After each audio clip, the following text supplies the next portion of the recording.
دماغ خراب ہو گیا ہے کلثوم کا، جو منہ میں آتا ہے بکے جاتی ہے۔ خود کے میاں نے گھرداری کرنے، بچے پالنے اور اپنی ماں کی خدمت کروانے کے لیے اسے گھر پر بٹھا کر رکھا ہے، اس لیے اسے جاب کرنے والی ہر شادی شدہ لڑکی معصوم اور اس کا شوہر ظالم نظر آتے ہیں۔ ہومی اس روز صحیح تو تبصرہ کر رہا تھا اس کے میاں کے بارے میں۔ ایک سیدھا سادہ MBBS کر کے اپنی گورنمنٹ جاب سے خوش اور مطمئن، فیملی کی ٹھیک ٹھاک سپورٹ ہونے کے باوجود نہ اسپیشلائزیشن کیا، نہ اپنا کچھ اچھا سا سیٹ اپ بنایا، وہی کنویں کے مینڈک۔ اعلیٰ تعلیم یافتہ بیوی کو بھی گھر پر بٹھا لیا کہ چلو تم میرے کمائی چند ہزار روپوں میں ہنسی خوشی گزارا کرو۔ گھر آنے کے بعد تھوڑی دیر وہ کلثوم کی باتوں پر اپنا خون جلاتی رہی، پھر اس پر اور اس کی باتوں پر لعنت بھیج کر وہ منہ ہاتھ دھونے اور کپڑے تبدیل کرنے کے بعد کچن میں آ گئی۔ آج دیر ہو گئی تھی، اس لیے زیادہ اہتمام کرنے کا وقت نہیں بچا تھا۔ کام کے دوران ہی فون کی گھنٹی بجی۔ ہو گئی اپنی سہیلی سے ملاقات۔ حمیر کی آواز سنتے ہی اس کے لبوں پر مسکراہٹ بکھر گئی۔ ہاں، اب تو مجھے واپس آئے ہوئے بھی کافی دیر ہو چکی ہے۔ تم کب آ رہے ہو؟ کارڈلیس کندھے کے سہارے کان کے پاس ٹکائے وہ ہنوز سیب کاٹنے میں مصروف تھی۔ یہی بتانے کے لیے میں نے فون کیا ہے، مجھے دیر ہو جائے گی، تم کھانے پر میرا انتظار مت کرنا۔ اور جو میں تمہارے لیے اتنی زبردست سویٹ ڈش بنا رہی ہوں، اس کا کیا ہوگا؟ میں آ کر کھا لوں گا، پلیز یار سمجھا کرو۔ ارسلان صاحب نے ایک کام میرے سپرد کیا ہے، تمہیں پتہ ہے نا، میں انہیں انکار نہیں کر سکتا۔ ہاں ہاں مجھے پتہ ہے، اور تمہیں مجھے صفائیاں دینے اور وضاحتیں پیش کرنے کی ضرورت نہیں۔ تم اطمینان سے اپنا کام کرو، مگر رات میں بہت زیادہ دیر بھی مت لگا دینا، اور گھر واپسی میں احتیاط سے ڈرائیو کرنا۔ جب دیر ہو جاتی ہے پھر تم بہت تیز ڈرائیونگ کرتے ہو۔ وہ حسب عادت اسے یہ نصیحت کرنا نہیں بھولی تھی۔ ارسلان ایاز نے حمیر کو کوئی دفتری کام سونپا تھا یا ذاتی، وہ نہیں جانتی تھی، مگر اسے اتنا بہرحال معلوم تھا کہ حمیر ان کی ذاتی نوعیت کے کام بھی اکثر کر دیا کرتا تھا۔ ان سے تعلقات اور دوستی اس کے لیے بہت اہم تھی۔ ان کے کانٹیکٹس اور ان کا اثر و رسوخ زبردست تھا۔ حمیر برملا اس سے کہتا تھا کہ یہ دور پبلک ریلیشننگ کا دور ہے، آپ صرف اپنی ذہانتوں اور صلاحیتوں کے سہارے وہ سب کچھ نہیں پا سکتے جو ذرا سی PR بڑھانے سے حاصل کر سکتے ہیں۔ اسلام آباد میں میرے کوئی چاچے مامے نہیں بیٹھے، اور نہ میرا باپ میرے لیے کوئی مضبوط فیملی بیک گراؤنڈ اور اثاثے چھوڑ کر گیا ہے۔ مجھے اپنے آپ کو خود مضبوط کرنا ہے، اپنی مدد آپ کرنی ہے۔ ہمارا ملک تو وہ ہے کہ نہ اہل سے نہ اہل آدمی اسلام آباد میں کسی چاچے مامے کی مہربانیوں سے اونچی پوسٹ پر برا جمان ہو جاتا ہے۔ پھر ہم جو اہلیت بھی رکھتے ہیں، قابلیت اور صلاحیت بھی، صرف کسی مضبوط بیک گراؤنڈ کے نہ ہونے کی پاداش میں پیچھے کیوں رہ جائیں؟ حمیر اکثر اس موضوع پر اس سے اسی طرح کی باتیں کیا کرتا تھا۔ یہ چیز خود اس کے اپنے مزاج کے خلاف تھی، مگر اس نے کبھی حمیر سے اس بارے میں بحث نہیں کی تھی۔ اس کے ڈپارٹمنٹ کے ہیڈ کا بیٹا ہارورڈ سے گریجویشن کر کے آیا۔ ان کے اسٹاف کے تقریباً تمام افراد نے فرداً انہیں جا کر مبارکباد دی، یہاں تک کہ اس کے بعض کولیگز تو ان کے گھر پھول اور مٹھائی تک لے کر پہنچ گئے، اور اس سے اتنا بھی نہ ہو سکا کہ ایک رسمی سی مبارکباد ہی انہیں ان کے آفس میں جا کر دے آتی۔ تم تھوڑا سا پہلے مجھے بتا دیتے تو مجھے بہت آسانی ہو جاتی ہومی۔ دراصل میرا ارادہ تو پیٹر اور ان کی مسز کو کسی اچھے سے ہوٹل میں ڈنر کے لیے انوائٹ کرنے کا تھا۔ آج جب میں نے انہیں دعوت دی تو انہوں نے بہت خوشی سے قبول کر لی، مگر ساتھ ہی یہ شرط بھی عائد کر دی کہ اگر میں انہیں ڈنر کروانا چاہتا ہوں تو اپنے گھر پر کرواؤں۔ وہ گھر کے بنے ہوئے پاکستانی کھانے کھانا چاہتے ہیں۔ اب تم ہی بتاؤ میں انہیں انکار کیسے کرتا؟ امریکہ سے حمیر کے بینک کے ایک سینئر عہدیدار اپنی بیگم کے ساتھ پاکستان آئے ہوئے تھے، اور انہی کو حمیر نے کل رات اپنے گھر کھانے پر انوائٹ کر لیا تھا۔ یہ بات سن کر وہ اس وجہ سے فکر مند اور پریشان ہو گئی تھی کہ اسے اس دعوت کی اطلاع رات 10 بجے کھانا کھاتے ہوئے حمیر نے دی تھی۔ یہ حمیر کے ایک سینئر آفیسر کی دعوت تھی، اور اس میں ہر چیز بہت بہتر چاہیے تھی۔ کل اسے آفس جانا تھا، اور اب رات کے 10 بجے وہ دعوت کے لیے درکار سامان کہاں خریدنے پہنچتی؟ اس کا ذہن بہت تیز رفتاری سے سوچ بچار میں مصروف تھا۔ وہ کیا کرے گی اور کس طرح کرے گی؟ کیا سوچ رہی ہو مہا؟ کیا تم مینیج نہیں کر پاؤ گی؟ اگر ایسا ہے تو پھر میں کسی ہوٹل سے کھانا گھر پر منگوا لوں گا۔ اب انہیں گھر پر انوائٹ کر چکا ہوں تو کھانا تو انہیں گھر پر ہی۔ نہیں تم فکر مت کرو، میں سب کچھ کر لوں گی، کسی ہوٹل سے کھانا منگوانے کی کوئی ضرورت نہیں۔ Are you sure? حمیر کے استفسار پر اس نے سر اسبات میں ہلا دیا۔ حمیر کے سو جانے کے بعد اس نے اپنے قریب ٹائم پیس رکھ کر اس میں 4 بجے کا الارم لگایا اور خود بھی لیٹ گئی۔ اس کے اعصاب پر دعوت ایسی سوار تھی کہ الارم بجنے سے پہلے ہی 3:45 بجے اس کی آنکھ کھل گئی۔ حمیر بے خبر سو رہا تھا فریزر میں مرغی، مچھلی اور گائے کا گوشت سب موجود تھا اور پھر دعوت بھی فقط 2 ہی افراد کی تھی۔ اس نے چاروں چولہوں پر ایک ایک کر کے مختلف چیزیں چڑھا دی تھیں۔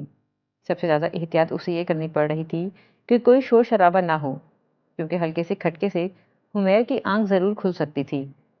آفس جانے کے وقت تک جتنا کچھ وہ کر سکتی تھی اس نے کر لیا تھا۔ پیٹر کو ان کے ہوٹل سے لے کر تو میں ہی آؤں گا، میں انہیں 9 ساڑھے 9 بجے سے پہلے گھر نہیں لاؤں گا، اتنے میں تیاری کا زیادہ موقع مل جائے گا۔ وہ اس کے اطمینان دلانے پر مسکراتے ہوئے اپارٹمنٹ سے نکل آئی۔ اسے کیا کیا کرنا تھا یہ سب وہ اب پوری طرح طے کر چکی تھی، اسی لیے جیسے ہی اس کا لنچ ٹائم ہوا وہ اپنے آفس سے فوراً نکل آئی۔ لنچ ٹائم ختم ہونے میں صرف 2 منٹ باقی تھے جب وہ خوب لدی پھندی اپنے آفس میں داخل ہو رہی تھی۔ فائز کہیں باہر سے لنچ کر کے آ رہا تھا۔ اس نے اسے اتنے ڈھیر سارے تھیلوں کے ساتھ دیکھا تو اس کے قریب آ کر پرتجسس انداز میں بولا، خیریت تو ہے؟ کیا آج تم ہم سب کو لیگ سے کوئی سرپرائز پارٹی دینے والی ہو؟ بلی کو خواب میں چھیچڑے ہی نظر آتے ہیں۔ فائز نے جواباً اسے گھورتے ہوئے اس کے ہاتھوں سے تھیلے پکڑنے چاہے تو وہ جلدی سے بولی، اٹس اوکے فائز، میں اٹھا لوں گی۔ دوستوں کو ایک سیکنڈ میں پرایا بنانے میں تمہیں بہت مزہ آتا ہے مہا حمیر رضا؟ اس کے انکار کے باوجود اس نے اس کے ہاتھوں سے شاپنگ بیگز لے لیے تھے۔ حمیر نے اپنے ایک جاننے والے کو آج دعوت پر بلایا ہے، اسی لیے یہ تھوڑی سی چیزیں خریدنے گئی تھی۔ وہ لفٹ سے نکل کر اس کے ساتھ اس کے کیبن تک آ گیا تھا۔ تم اکیلے کہاں سے لنچ کر کے آ رہے ہو؟ اکیلا کہاں، وہ محترمہ زارا صاحبہ ہے نا۔ حالانکہ آج میں اتنا بزی تھا پھر بھی محترمہ نے حکم جاری کر دیا کہ میرا پیزا ہٹ میں لنچ کرنے کا موڈ ہے، تم لنچ ٹائم میں وہاں پہنچو، میں بھی اپنے کالج سے سیدھی وہیں آ جاؤں گی۔ ارے یار، میں کہتا ہوں بندے کو محبت نہیں کرنا چاہیے، میری خواری ہے۔ وہ سارے شاپنگ بیگز اس کی میز کے قریب زمین پر رکھتے ہوئے جھنجھلائے ہوئے انداز میں بولا۔ سائز کے برا مان جانے کے خوف سے اس نے اسے تھینکس نہیں کہا تھا۔ آفس فین دیر سے گھر پہنچاتی، اسی لیے وہ شام میں خود ہی رکشہ لے کر گھر واپس آ گئی اور آتے ہی اس نے اسی پھرتی اور تیز رفتاری سے کام شروع کیا جیسے واقعی کوئی مشین ہو کہ کھانے میں سب کچھ بہترین ہونا چاہیے تھا۔ 9:35 پر جب ان کے اپارٹمنٹ کی ڈور بیل بجی تو نہ صرف یہ کہ کھانا پوری طرح تیار تھا بلکہ وہ خود بھی بہترین تراش خراش والا اسٹائلش سا سوٹ پہنے اور ہلکا سا میک اپ کے تیار تھی۔ خیر مقدمی مسکراہٹ لیے ہوئے دوستانہ انداز کے ساتھ اس نے مہمانوں کا استقبال کیا۔ وہ دونوں میاں بیوی اگر حمیر رضا کی بیوی کی خوش اخلاقی اور مہمان نوازی سے متاثر ہوئے تھے تو اس کا پکایا پاکستانی کھانا بھی انہیں بہت پسند آیا تھا۔ پیٹر کی بیگم کو اس کی بنائی ہوئی کھیر اس قدر پسند آئی تھی کہ بصد اصرار انہوں نے اس سے اس کی ترکیب مانگی۔ میں امریکہ میں یہ اپنی دوستوں کو بنا کر ضرور کھلاؤں گی۔ چلتے وقت انہوں نے اس کے پکائے کھانوں کی تعریف کرنے کے بعد یہ بات کہی۔ حمیر انہیں واپس ان کے ہوٹل چھوڑنے چلا گیا تو وہ جلدی سے لباس تبدیل کر کے برتن سمیٹنے میں مصروف ہو گئی۔ بچے ہوئے سارے کھانے فریزر میں رکھنے کے بعد وہ برتن دھونے لگی۔ مین ڈور کا لاک کھلنے کی اسے آواز آئی تھی۔ اسے پتا تھا کہ یہ حمیر ہے، اسی لیے وہ اپنے کام میں مصروف رہی۔ اندر آنے کے بعد وہ سیدھا کچن ہی میں آیا تھا۔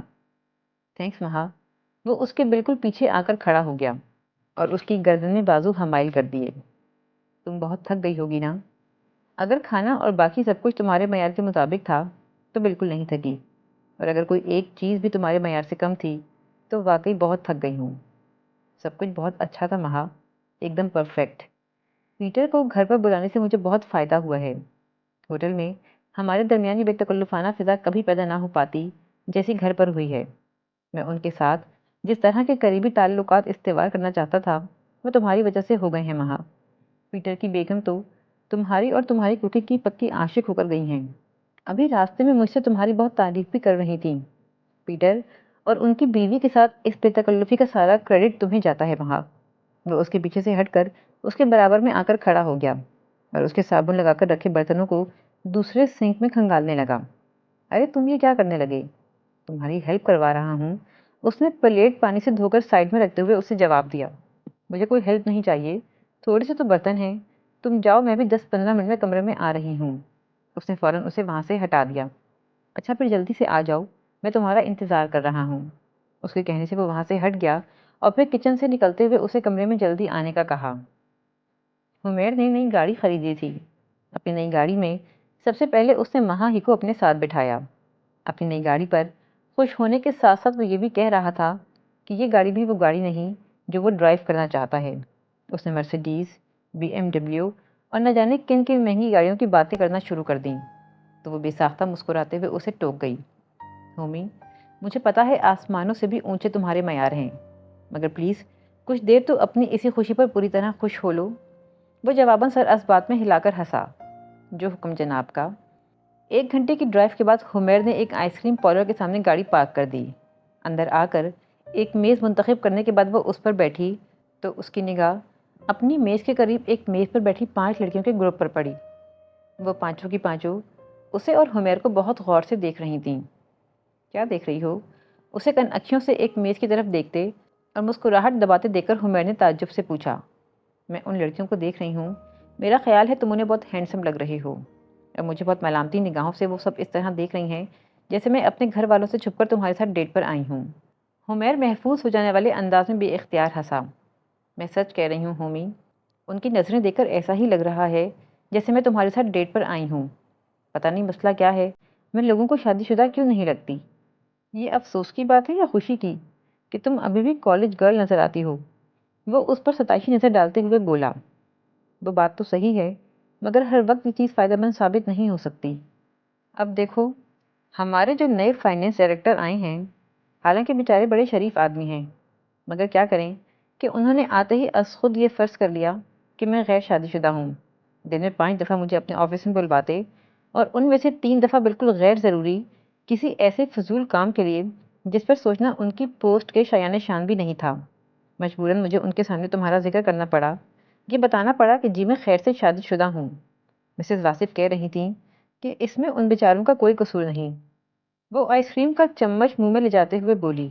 وہ جیولری میں فقط 3 چیزیں پہنتی تھی جو حمیر نے اسے تحفے میں دی تھیں اور جو اس نے خود اپنے ہاتھوں سے اسے پہنائی تھیں۔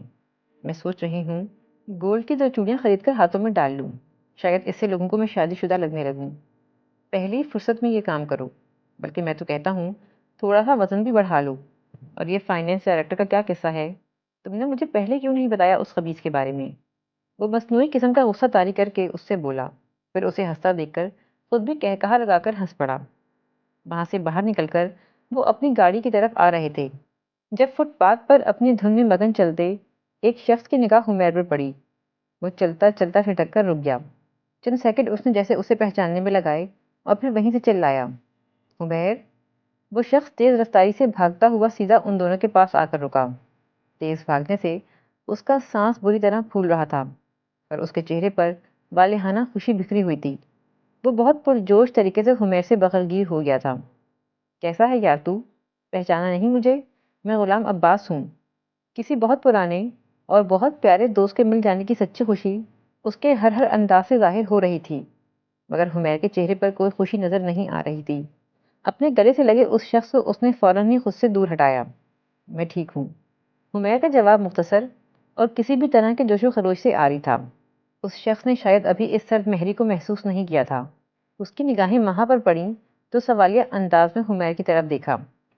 میری بیوی ہے، حمیر نے خشک لہجے میں تعارف کروایا۔ اس کی نگاہوں اور لہجے میں سرد مہری اور اجنبیت بڑھتی جا رہی تھی، اور وہ اس کے پل پل کی ساتھی تھی، اس کی مزاج آشنا، اس لیے ان نگاہوں کو ایک لمحے میں محسوس کر چکی تھی۔ السلام علیکم بھابھی جی۔ وعلیکم السلام۔ وہ ہچکچاتے ہوئے بہت ہلکا سا مسکرائی۔ بڑی خوشی ہو رہی ہے آپ سے مل کر۔ یہ حمیر میرے بچپن کا دوست ہے، کبھی اس نے ذکر نہیں کیا میرا آپ سے؟ ہم نے پہلی کلاس میں ایک ساتھ داخلہ لیا تھا، پہلی سے 8ویں تک ہم نے ایک ساتھ پڑھا۔ ہمارے اسکول میں بینچیں بالکل نہیں تھیں، ہم زمین پر بیٹھتے تھے۔ میں اور حمیر ہمیشہ برابر بیٹھتے تھے، یاد ہے تمہیں حمیر؟ وہ پہلے اس سے اور پھر حمیر سے مخاطب ہوا۔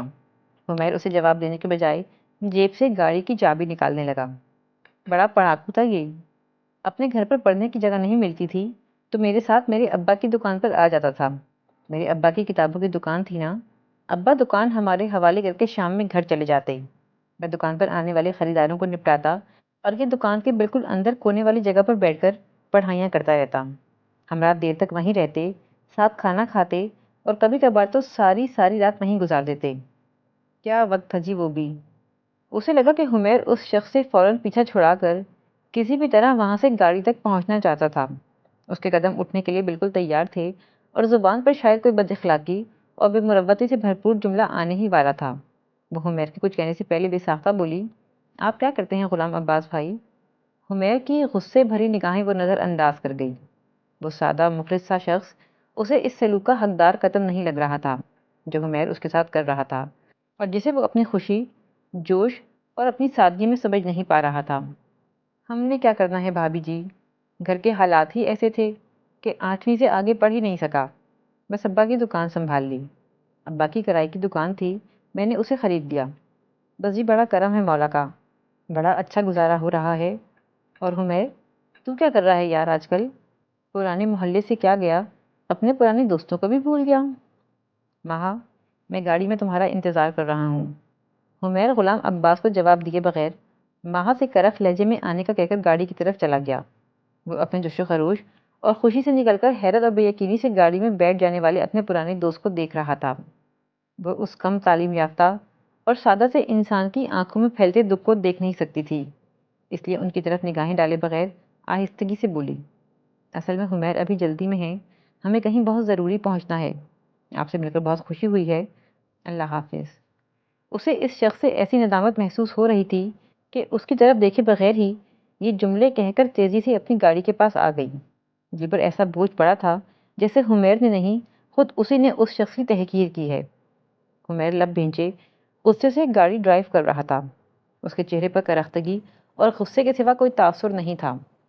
ہومی، اس نے حمیر کے شانے پر ہاتھ رکھا۔ حمیر نے اس کے ہاتھ کو بہت غصے سے جھٹک دیا۔ وہ بیچارہ اتنے خلوص سے بات کر رہا تھا ہومی، وہ ہم سے کیا مانگ رہا تھا؟ جس سے میں بات کرنا پسند نہیں کر رہا تھا، اس پر خلوص نچھاور کرنے کا تمہیں شوق کیوں ہو رہا تھا؟ ایسے ٹکے ٹکے کے لوگوں سے میری بیوی اخلاق بگاڑے؟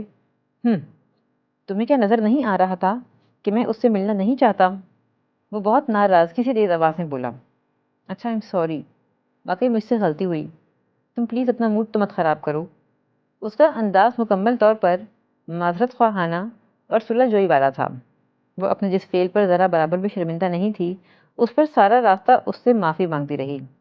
اسے منا لینے والی مسلسل کوششوں اور تسلسل سے معافی مانگتے رہنے سے یہ ہوا تھا کہ اپنے بیڈ روم میں آ کر بستر پر لیٹنے کے بعد وہ اس سے منہ پھیر کر کروٹ بدل کر نہیں لیٹا تھا۔ جب اس کے برابر لیٹنے سے پہلے اس نے اس کا ہاتھ سیدھا کیا اور پھر پورے استحقاق کے ساتھ اس پر سر رکھ کر لیٹ گئی، تو اس نے نہ اپنا ہاتھ ہٹانے کی کوشش کی اور نہ اسے دور ہٹایا۔ مجھ سے ناراض ہو کر سو گئے تو تمہیں نیند آ جائے گی؟ اس کی ناراضگی میں قدرے کمی ہوتے دیکھ کر اس کے اوسان بحال ہوئے تھے۔ حمیر کے لبوں پر ہلکی سی مسکراہٹ ابھرتی دیکھ کر سکا سانس لیتے اس نے خود سے 1000 دفعہ کیا وعدہ ایک مرتبہ پھر کیا۔ اپنی ترقی کی خبر پر وہ بہت خوش تھی، اور اس رات وہ حمیر کے ساتھ خوشی خوشی اپنی ترقی ہی کو ڈسکس کیے جا رہی تھی۔ اب اس کی تنخواہ میں کتنا اضافہ ہو جائے گا، دیگر کیا کیا مراعات اسے مزید ملنے لگیں گی، مگر وہ اس کی باتوں میں اس طرح دلچسپی نہیں لے رہا تھا جیسی کہ عموماً لیا کرتا تھا۔ وہ 1-2 دن سے ہی ماں کو کچھ چپ چپ سا اور الجھا ہوا لگ رہا تھا۔ کیا بات ہے ہومی، تم مجھے پرسوں شام سے ہی خاموش اور الجھے ہوئے لگ رہے ہو؟ کچھ نہیں ہوا، خواہ مخواہ تمہیں وہم ہو رہا ہے۔ وہم؟ اچھا تم مجھے یہ بتاؤ، ابھی میں تم سے کیا کہہ رہی تھی؟ تم اپنے پروموشن کی بات کر رہی تھی۔ جی نہیں، وہ بات تو میں ختم بھی کر چکی تھی۔ اب تو میں یہ بات کر رہی تھی کہ آج ہمیں کوئی اچھی سی مووی دیکھنی چاہیے۔ کل چھٹی بھی ہے اور پھر ہمیں ایک ساتھ فلم دیکھے بہت دن بھی ہو گئے ہیں۔ آج نہیں ماں، آج مجھے بہت نیند آ رہی ہے۔ اسے حمیر کے لہجے میں غیر معمولی پن محسوس ہوا۔ ممی کیا ہوا ہے؟ مجھے بتاؤ تو، اگر کسی وجہ سے پریشان ہو تو پلیز مجھ سے شیئر کرو۔ وہ اس کا چہرہ اپنی طرف کرتے ہوئے بہت محبت سے بولی۔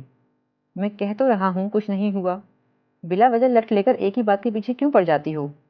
جھڑک دینے والے انداز میں اس سے کہتے ہوئے اس کے ہاتھ کو بھی اپنے چہرے پر سے ہٹا دیا، پھر تکیے پر سر رکھ کر لیٹتے ہوئے تنبیہی لہجے میں اس سے بولا، اب میں سونا چاہتا ہوں، پلیز مجھے ڈسٹرب مت کرنا۔ اس نے کروٹ بدل لی۔ صبح وہ اپنے نارمل موڈ میں اس کے ساتھ باتیں کر رہا تھا۔ اپنے رات کے رویے پر نہ اس نے ماں سے سوری کی اور نہ اس نے اسے کچھ جتایا۔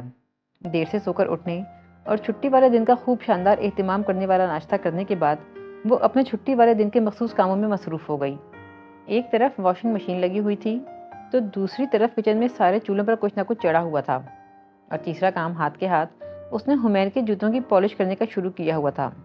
چھٹی والے دن فرصت سے یہ کام کر لو تو روز بس ایک ہلکا سا برش پھیرنا ہی کافی ہو جایا کرتا تھا۔ وہ باتھ روم میں کھڑا شیف بنا رہا تھا اور باتھ روم کا دروازہ چونکہ کھلا تھا اس لیے اس سے باتیں بھی کر رہا تھا۔ گاہے گاہے اس پر نگاہ ڈال کر اسے یہ کہہ کر چھیڑ بھی رہا تھا کہ وہ اگر چاہتی تو بہت اچھے جوتے پالش کرنے والی بھی بن سکتی تھی۔ اتنے میں سائڈ ٹیبل پر رکھے حمیر کے موبائل کی بیل بجی تھی۔ مہا دیکھنا کون ہے، اگر کوئی خاص فون ہو تو میری بات کروا دینا ورنہ میسج لے لینا۔ وہ سر اسبات میں ہلاتے ہوئے اٹھی اور بیڈ کے پاس آ کر موبائل اٹھا لیا۔ ہیلو، مجھے حمیر رضا سے بات کرنی ہے۔ اپنے ہیلو کے جواب میں اس نے ایک خوبصورت اور زنانہ آواز سنی۔ آپ کون بول رہی ہیں؟ سدرا آفاق۔ وہ اس نام کی کسی خاتون کو نہیں جانتی تھی، اس لیے ایک پل کو فون کے خاص یا عام ہونے کے بارے میں سوچا، پھر کچھ سوچ کر حمیر کے پاس آ گئی۔ کس کا ہے؟ حمیر نے بے آواز پوچھا۔ کوئی سدرا آفاق ہیں، اس نے بھی آہستہ ہی سے جواب دیا۔ حمیر نے اس کے ہاتھ سے موبائل لے لیا تو وہ باتھ روم سے باہر آ گئی اور دوبارہ اپنے کام میں منہمک ہو گئی۔ حمیر کی گفتگو کی نہ اسے آواز آ رہی تھی اور نہ اس نے قصداً سننے کی کوئی کوشش کی تھی۔ یہ سدرا آفاق کون ہے؟ پہلے کبھی نام نہیں سنا اس کا۔ حمیر دوپہر میں اسی وقت شیو کرنے اور نہانے کے فوراً بعد اس سے کسی ضروری کام کا کہہ کر گھر سے چلا گیا تھا اور پھر اب رات کے کھانے سے کچھ پہلے اس کی واپسی ہوئی تھی۔ کھانا کھانے کے دوران وہ یوں ہی عام سے لہجے میں حمیر سے اس فون والی لڑکی کے متعلق پوچھ بیٹھی، بغیر کسی خاص تجسس کے۔ کولیگ ہے میری، مہینہ بھر پہلے جوائن کیا ہے، ہارورڈ سے ماسٹرز کر کے آئی ہے۔ ہو گئی تسلی؟ وہ چاولوں کی ڈش زور سے پٹک کر بولا۔ ہومی؟ اس نے حیرت سے اس کے غصے سے بھرے چہرے کو دیکھا۔ کیا یہ ضروری ہے کہ میں اپنے ہر جاننے والے کی تفصیلات تمہاری خدمت میں پیش کیا کروں؟ اسے پتہ نہیں کیوں اتنا غصہ آ گیا تھا۔ اس نے اپنے سامنے رکھی پلیٹ بھی غصے سے دور ہٹا دی تھی۔ ہومی کیا ہو گیا ہے؟ میں نے ایسا تو کچھ بھی نہیں کہا، تم خفا کیوں ہو رہے ہو؟ دماغ خراب ہو گیا ہے میرا، پاگل ہو گیا ہوں میں۔ وہ کھانا چھوڑ کر میز پر سے اٹھا اور پھر کرسی کو ٹھوکر مارتے ہوئے دروازہ کھول کر بالکنی میں چلا گیا۔ تمہیں میری کیا بات بری لگی ہے ہومی؟ میں نے تو یوں ہی پوچھ لیا تھا، تم اتنی سی بات پر ناراض ہو رہے ہو؟ میں نے ایسی تو کوئی بات نہیں کی جو… وہ اس کے پیچھے پیچھے بالکنی میں آ گئی، حیران پریشان سی۔ تم نے کچھ نہیں کہا، مگر تمہیں بلا وجہ میرے سر پر سوار رہنے کی عادت ہو گئی ہے۔ میں کہاں جاتا ہوں، کس سے ملتا ہوں، کس سے بات کرتا ہوں، جب تک تم یہ سب کچھ پوچھ نہ لو تمہیں اطمینان نہیں ہوتا۔ وہ پتہ نہیں کیوں ایک معمولی اور بلا وجہ کی بات کو ایشو بنا کر جھگڑا کرنا چاہ رہا تھا، لیکن اس نے بغیر کسی غلطی کے معافی مانگ لی اور پھر اس نے اسے منا کر ہی دم لیا۔ اسے منا کر وہ واپس کھانے کی میز پر لے آئی تھی، مگر یہ صرف اس ایک روز کا قصہ نہیں تھا۔ وہ نہ جانے کیوں بات بے بات اس سے الجھنے لگا تھا۔ اس کے خلاف مزاج تو مہا نے کبھی کچھ کیا ہی نہیں تھا، اب تو وہ مزید احتیاط برتنے لگی تھی، مگر وہ پھر بھی چھوٹی چھوٹی باتوں پر چڑچڑے پن کا مظاہرہ کرنے لگا تھا۔ وہ اس کے ان الجھے رویوں کا سبب نہیں جانتی تھی، مگر یہ الجھے رویے اسے پریشان بہت کر رہے تھے۔ اگلے 15-20 روز تک حمیر کا مزاج یوں ہی چڑچڑا اور بدمزاجی سے بھرپور رہا، پھر خود بخود ہی اس کے مزاج میں تبدیلی پیدا ہو گئی۔ وہ اس کے ساتھ نارمل طریقے سے بیہیو کرنے لگا۔ اس نارمل انداز میں بھی کچھ نہ کچھ ایب نارمل تو ضرور تھا، کچھ ایسا جسے وہ صرف محسوس کرتی تھی، کوئی نام نہیں دے سکتی تھی۔ وہ صرف اس کے قدموں کی آہٹ سے مڑ کر دیکھے بغیر اس کا آنا محسوس کر سکتی تھی، تو اس کی آنکھوں میں جھانکتی بیزاری کیوں نہیں پڑ سکتی تھی؟ وہ بازو اب بھی ہر رات اس کے گرد ہلکا کیے ہوئے ہوتے، مگر ان میں محبت کی گرمی نہیں بلکہ برف کی سی ٹھنڈک ہوتی تھی۔ بظاہر دیکھنے میں ایسا کچھ تھا ہی نہیں جو غلط لگتا تھا، لیکن مہا کا دل خوش نہیں تھا۔ اداسی کی یہ کیفیت پچھلے کئی دنوں سے اس کے ساتھ تھی۔ وہ جس راستے سے، جس طرف سے اس کے دل میں چھپی سوچوں کو جاننے کے لیے اس کے قریب جانے کی کوشش کرتی، وہ وہیں ایک اندیکھی دیوار کھڑی کر دیتا، بظاہر ہنستا مسکراتا، جسے سب کچھ 100% ٹھیک ہے۔